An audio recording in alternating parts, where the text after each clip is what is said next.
নমস্কার শ্রোতা বন্ধুরা, আবারও একটি নতুন ভিডিও নিয়ে আমার রাধা রাধা চ্যানেলে আপনাদের সুস্বাগতম জানাই। গর্ভের অভ্যন্তরে শিশুটি অনেক কষ্ট পায় অথবা অনেক ব্যথা পায়। তারা কি ধরনের জীবনযাপন করে, কি ধরনের অনুভূতি অনুভব করে, কি কি প্রার্থনা করে থাকে, আসুন সকল গর্ভবতী মায়েরা এর উত্তর শাস্ত্রসম্মতভাবে শ্রবণ করি।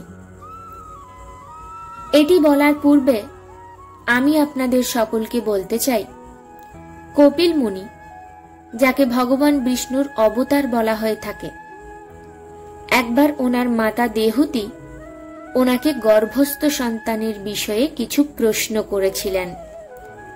আজ আমি সেই সংলাপ আপনাদের সামনে তুলে ধরছি।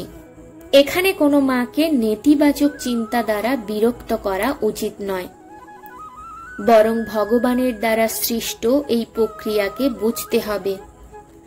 তার সঙ্গে আপনি আপনার গর্ভাবস্থাকে কিভাবে উন্নত করতে পারেন তাও বিবেচনা করুন। আসুন তাহলে আরম্ভ করা যাক।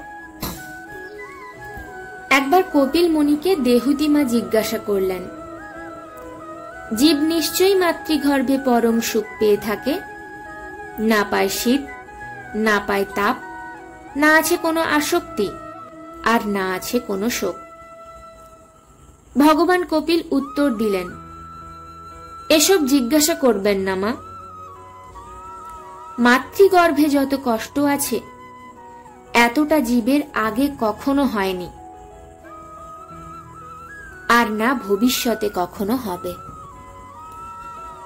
গর্ভবাস সম দুঃখম না ভূত না ভবিষ্যতি। এতটাই কষ্ট হয় যে হাজার হাজার ছোট ছোট জীবাণু, কীটাণু, যারা সদ্য গর্ভে বেড়ে ওঠা জীবের কোমল চামড়াকে কামড়ে ধরে, জীব যন্ত্রণায় কাতর হয়ে ছটফট করে, হাহাকার করে, কিন্তু সেখানে কে শুনবে? মা যদি মশলাদার ঝালযুক্ত খাবার খায় তাহলে তাদের কষ্ট হয়। মা যদি কখনো অত্যাধিক গরম বস্তু ভোজন করে তাহলেও তাদের কষ্ট হয়। 7 মাস এলেই জন্ম জন্মান্তরের কর্ম তাদের স্মরণে আসে। তারা ভগবানের প্রশংসা করতে শুরু করে। তশুপশনম বিতুম জগৎ ইচ্ছায়াত নানাতনো ভুর্বি চলো চরণম বৃন্দম। অর্থাৎ পরমাত্মার কাছে বলেন, হে ভগবান, একবার আমাকে এই গর্ভ থেকে বের করে দিন। আমি এমন ভাবে আপনার উপাসনা করব যাতে আমাকে আর কখনো গর্ভে আসতে না হয়। শ্রী ভগবান বলেন, তুমি গর্ভের অভ্যন্তরেই শুধু উপাসনা করো, বাইরে এলেই এই কষ্ট তুমি ভুলে যাবে। জীব বলে, সত্য বলছি প্রভু, একবার গর্ভ থেকে বের করে দেখুন, আমি আপনাকে কখনোই ভুলব না। এভাবে সে বড় বড় প্রতিশ্রুতি দেয়।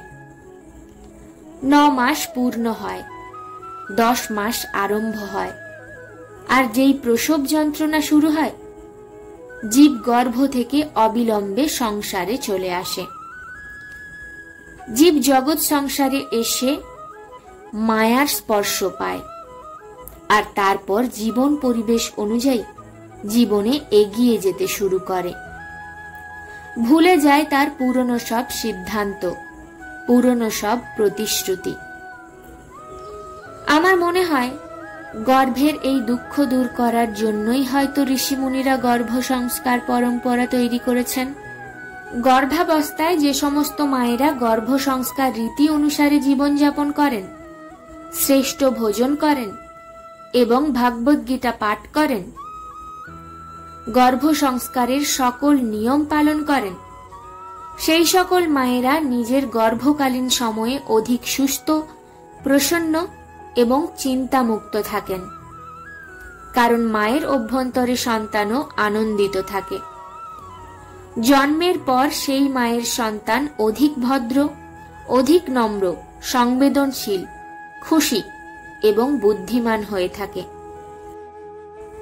বর্তমানে এটি গবেষণার দ্বারা সত্যিই প্রমাণিত হয়েছে যে সংস্কৃতি মনস্ক সন্তানরা অবশ্যই তাদের পরিবার, সমাজ এবং দেশের জন্য কার্য করবে, নিজের সংস্কৃতির মান বাড়াবে আর অবশ্যই নিজের সকল কর্তব্য পূর্ণ করে ভগবানের চরণে পৌঁছাবে।